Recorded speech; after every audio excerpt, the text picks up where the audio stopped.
শুভ সকাল বন্ধুরা, আশা করি ভোলেনাথের আশীর্বাদে তোমরা সুস্থ আছো, ভালো আছো।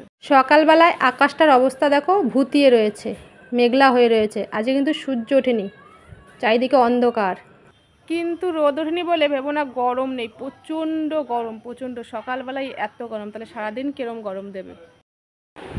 ওঠ ঘুম থেকে, কবে নি বাবা, তা যাবি না পড়তে?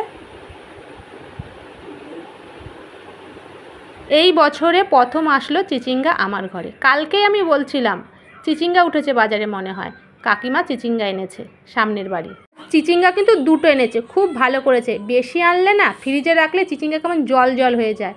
আর আমাদের কাছে ধরেছে 4টে আকরি। আমি আমার বর্মশাইকে জিজ্ঞাসা করলাম, কালকে ময়ূরী বলেছে একটা আকরি ভাজা খাবে, গাছ থেকে ছিঁড়ে নেব। বলছে ছেড়ো। আমি বলছি 4টে আকরি ধরেছে, তোমার মা যদি বকে। বলছে দুটো নাও আর দুটো রেখে দাও। এ দেখো একটা রেখে দিলাম, এটা এখন একটু ছোট, আর এখানে আর একটা আছে, এটা বড় হয়ে গেছে, অনেকটাই বড় হয়েছে। আর একটাও আছে পাশে, ছুট্টিই পাড়া, ওই দেখো 3টে এখনও গাছে রয়েছে। আজকে সকালে অনেকক্ষণ বসেছিলাম, ইচ্ছা করে রান্না বসাইনি। এত সকালে রান্না করে না 9:30 10টার মধ্যে রান্না হয়ে যায়, রাত পর্যন্ত তরকারিগুলো মরে যায়, বেঁচে থাকতে চায় না। সেই ফ্রিজে ঢুকাতে হয়, নয় তরকারি জাল দিতে হয়, এগুলো বিরক্ত লাগে আমার। আজকে তাই 8:30 পৌনে 9টায় ভাত বসিয়েছি। আর কালকে দুটো ফ্রিজে আলু সিদ্ধ ছিল, সেই দুটো বের করে নিলাম, ফেলে দেবো, ভাবলাম বড়া করে নিই। পেঁয়াজ কুচিয়ে, কাঁচা লঙ্কা কুচিয়ে, বেসন দিয়ে বড়া করে নেব, সকালে খাওয়া হয়ে যাবে তাহলে। আর আমি না বুঝতে পারিনি, দুটো আলুর অনেক কটা বড়া হয়ে গেছিলো। আমাদের লাস্টে ঠেলাঠেলি হয়েছে, খেতেই পাচ্ছিলাম না, 2-4টে ফেলাও গেছে। আর ফেলা যাবে না কেন, আজকে সকালবেলায় অনেক ভাজাপুরি হয়ে গেছে, তাই বড়াটা দিয়ে কারো নজর ছিল না। আমার প্রতিদিনই কিছু না কিছু ভাজা করতে হয়, নাহলে মেয়েরা খেতে চায় না।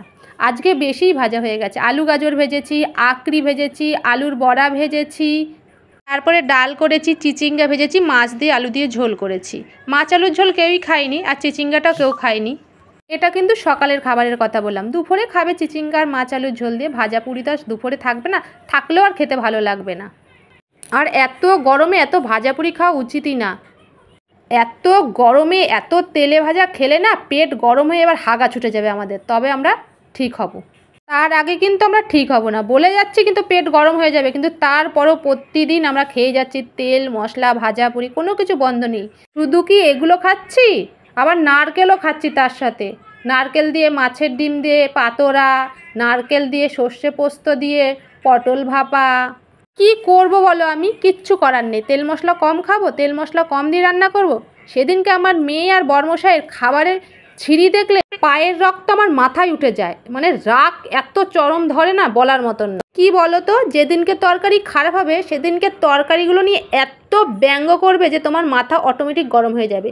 বলবে কি, তোর মা কি তরকারি রান্না করেছে ফাটাফাটি, আঙুলগুলো পর্যন্ত মনে খেয়ে নিতে ইচ্ছা করছে।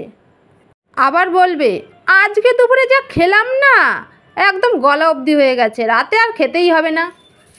আরও কত কিছু যে ব্যঙ্গ করে, সেগুলো তখন মনেই পড়ছে না, তোমাদের বলতে পারলাম না। এত গরমে যে বাড়ির বউগুলো রান্না করে, ধরো এদিকে সূর্যের তাপ, এদিকে আগুনের তাপ, বাড়ির মানুষের চোপার তাপ, এত কিছু সহ্য করে যে রান্না করে, 2-1 দিন খারাপ হতেই পারে, তা হওয়া যাবে না, একেবারে অন্নপূর্ণা হতে হবে। প্রতিদিন যেন তরকারি ভালো হওয়া চাই। তাহলে তোমাদের বললাম আমি কেন তেল মশলা কম খেতে পারি না।